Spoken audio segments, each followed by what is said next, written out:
السلام عليكم، مرحبا بكم، واش راكم؟ ان شاء الله تكونوا بخير، تكونوا مهنيين وتكونوا كامل في احسن الاحوال يا رب. قبل ما نبداو نشوفوا الوصفه تاع نهار اليوم، نحبكم كامل تصلوا على الحبيب المصطفى عليه افضل الصلاه والسلام.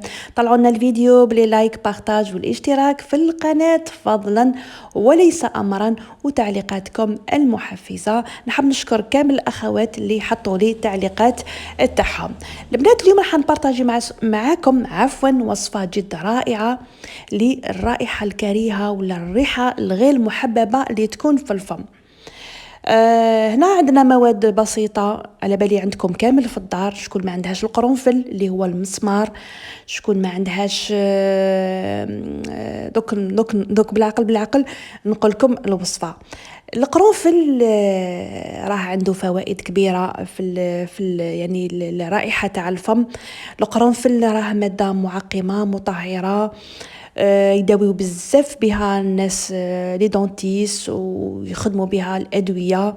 تحطي حبه هكذا في فمك راح تتنحى لك الريحه، يعقم لكم لاجونسيف تاعكم.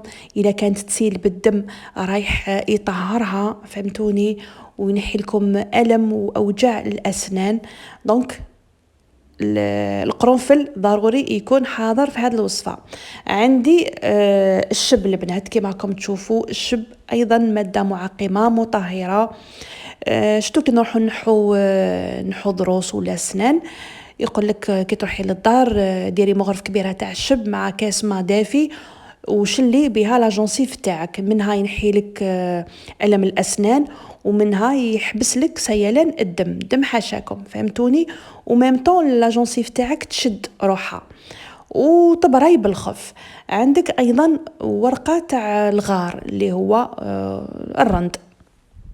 الرند مادة مطهرة معقمة وعندها فائدة كبيرة، وزيد ريحتها شابة.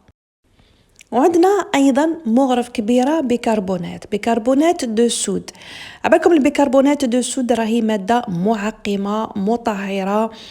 الناس اللي تعاني من اصفرار في سنيها ولا في سنانها، شوفوا مغرف كبيره، ديروها في البروصادون وحكوا بها سنانكم.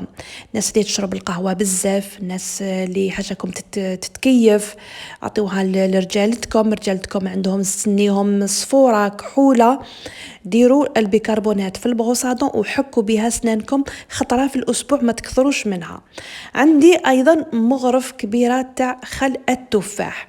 دوك نوري لكم القرعه انا اللي شريتها، نشريها عند اللي يبيع العشاب، يعني الانسان اللي يكون كونفيونس. كاين خل التفاح من خل التفاح، كاين المغشوش. الناس اللي عندها الدواره، عندك الكرش لاطي تاعك شابه خسرتها عليك هذيك الدواره، البنات واش ديروا؟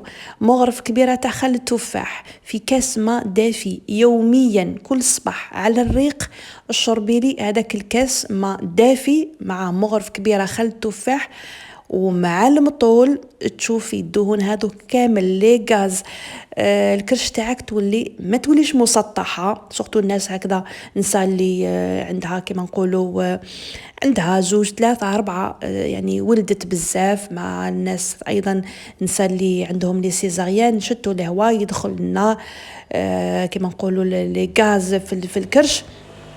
دونك هذوك الانتفاخات والدواره رايحه تروح لك. دومي عليها مده 3 اشهر وتشوفي النتيجه. ايضا عندي الشب انا نشريه بالميزان. انا نوري لكم هذا الساشي شريته قيس 20 تحبوا 10,000 5,000 كيما تحبوا، اشتريوه ايضا عند العشاب ونديروا به الوصفه تاعنا. هادو كامل يا البنات وين نديروهم؟ راني كما راكم تشوفوا من جهه واحده اخرى في كاسرونه درت ما على حساب لا كونتيتي اللي تحبوها. انا ندير قيس 4 ايام 5 ايام ونعاود الوصفه. البنات كاسرونه درت فيها الماء سخون كما راكم تشوفوا يغلي يعني يزلط سمعتوني، ونحط فيها كامل المكونات اللي هدرت لكم عليهم، اللي هو القرنفل، الرند، خل التفاح، والبيكربونات والشب. هادو كامل نحطوهم في هذا الكاس، نغطوهم، نخلوهم حتى يبردوا. لازم تغطوهم باش هذوك المواد ولا الزيوت كامل يعني ما يروحوش.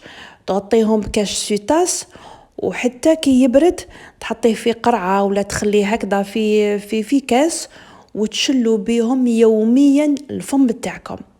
شلوا مليح مليح، وعاودوا حاشاكم ردوا الماء تاعكم، عاودوا شلوا فمكم بعد كل وجبة.